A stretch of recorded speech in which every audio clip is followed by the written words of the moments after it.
Well, we got a request here that's pretty straightforward. I'm interested in learning more about what tinting strength is. I've heard you mention it a few times. Well, I'll show you.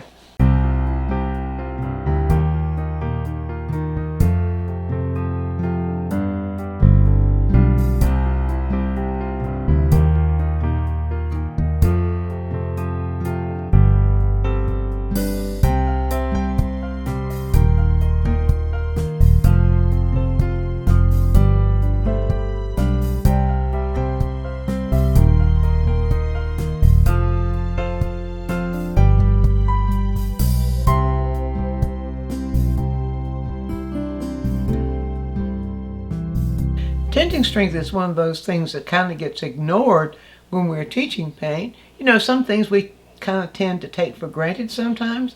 Well, we shouldn't take this one for granted because it can mean a whole lot when you're mixing colors.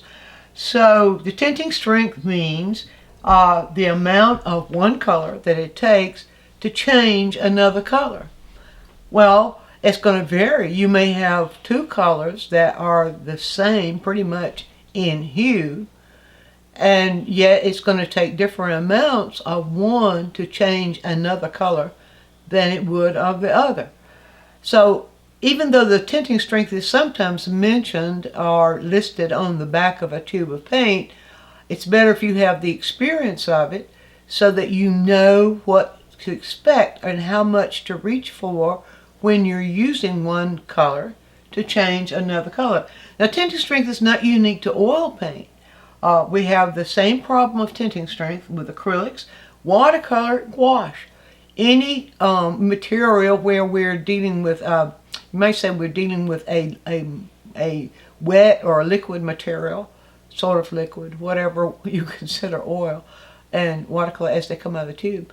And even with watercolor, the amount, you're not using white with watercolor, but still the tinting strength varies from color to color as they come out of the tube. So let me show you how you can test that, and you'll know when you get a new tube of paint, if you're not familiar with it already, you will know what to expect when you try to use that color to mix into another color. So the kind of test you can run is very simple. You may think it's a waste of paint. Well, there are lots of things we do in painting that may seem a waste to other people. They're not, but it's not a waste at all when it informs us. When it doesn't have to be used to make a painting in order to be useful in our process, in our painting process. So, for oil paint and acrylic, this works very, very well. For watercolor, it doesn't. Gouache, it works very well too. With watercolor, you would just use water. So it's easier really to see when you're doing this kind of test with oils and acrylics or gouache. Now, if you wanted to run that test with watercolor, you could get a tube of titanium white and run the same test and find out the same thing. Enough about that. Now, here's a good way to do that. If you get a tube of paint, put on your palette, if you have more than one, just test them all at the same time. But you put on your palette a little squirt of white. Now here I've got 4 colors I want to test for you, or show you how we can run the test. Two of them are in the violet range, or they are violets, and 2 of them are blue-greens, or yeah, blue-greens. So here's how you run the test. You've got amount of white, and be sure that your amounts of white, when you're running tests for several, the amount of white is the same, or pretty much the same amount all the way across. I want to intersect here and say, if you don't already know the tinting strength of your colors, it's a good thing to go ahead and test it, find out. So, okay, the next one is I've put out here the 4 colors, and to let you know what I've got here, this is the manganese violet. I mean cobalt violet. I'm sorry. Manganese violet it's pretty much the same tinting strength, a little bit different. This is cobalt violet. This is dioxazine purple, and those are 2 purples I'm going to test, or violets. I'm going to test for you, show you how. And this one is the Rembrandt Viridian, my favorite Viridian. I don't like the other Viridians, as most of you know. In fact, I despise the other Viridians. And then this is the phthalo green. So let's just dive into it now and show you what we can expect. So to make the test understandable, I'm going to put the same amount of the color next to the white for each one of them, or it's close to the same amount. Now, one I'm using a very small palette knife here so I can control the amount. You might say with a glob of white in that amount, about as much as the size of maybe a small pea. Find some way to compare. You know, in the old days before we had all the mathematic measurements and so on, they used to use things like peas and stuff like that, sizes of seeds, to measure how much of one thing goes into another for a lot of the artist formulas. That's another subject. But okay, so, and I'm just going to put this right here beside that. Now I'm going to take that same amount, or as close as I can get to that same amount. I wiped off that palette knife, by the way. Same amount, and put it right here. Now I'm going to be sure that I get them as close to the same as possible. If you're of a scientific or mathematic nature and you have to have everything exact, use some sort of measurement. There's something to measure with, but this works. This is sufficient. And same thing over here. I'll just go ahead and put that same amount or a similar amount of paint. This is the Rembrandt Viridian. Let's just pick it up. See if I can get about that same amount on here.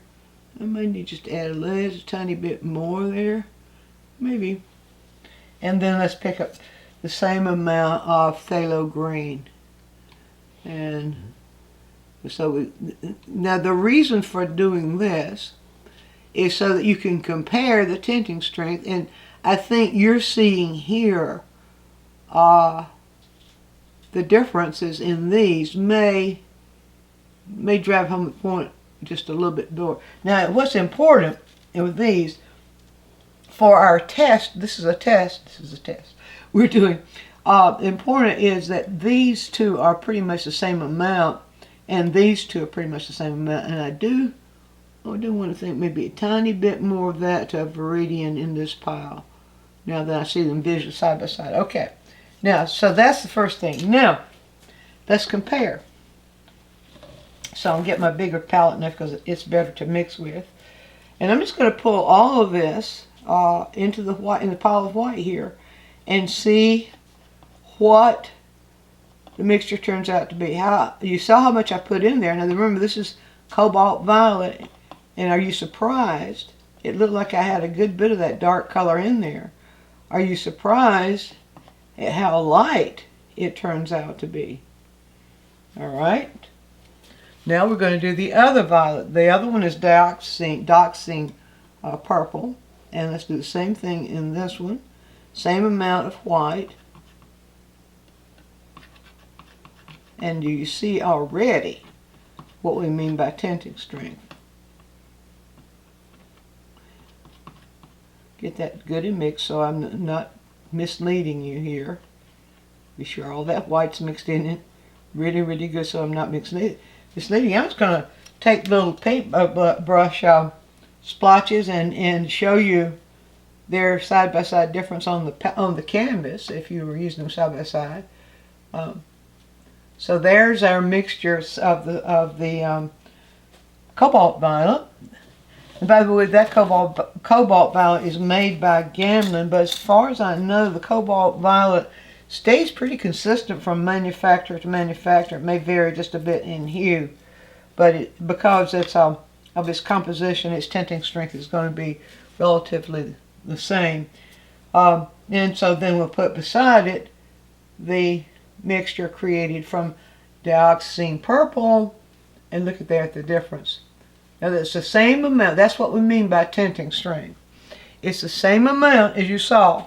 Same amount of white, same proportion, I should say, same proportion of white to color. And you see the difference there.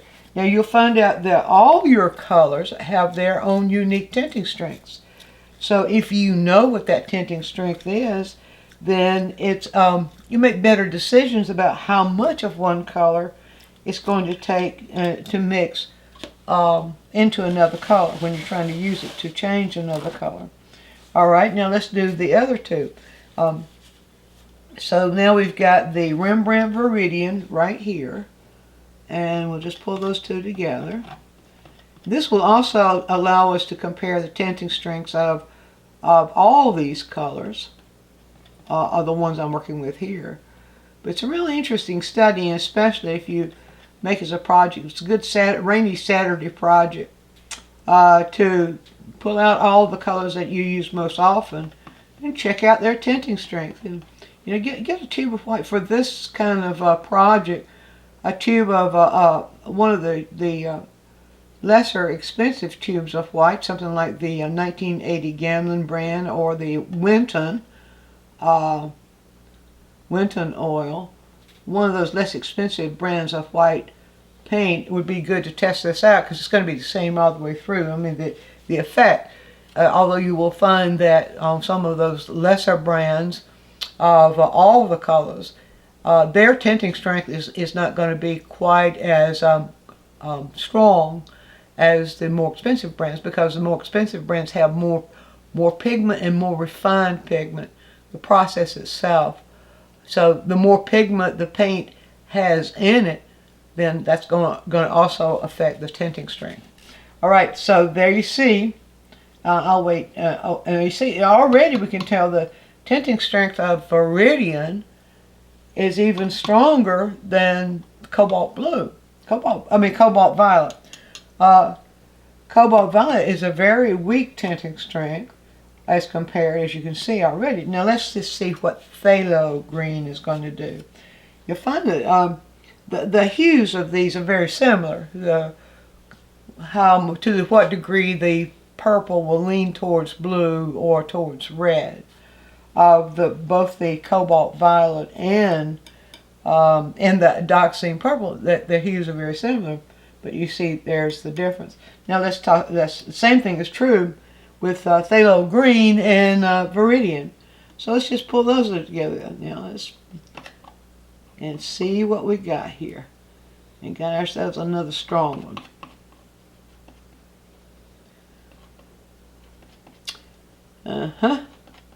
Alright, let's be sure I've got that very well mixed. Pull all that white into it to be sure that we have it very well mixed. And you can see the difference.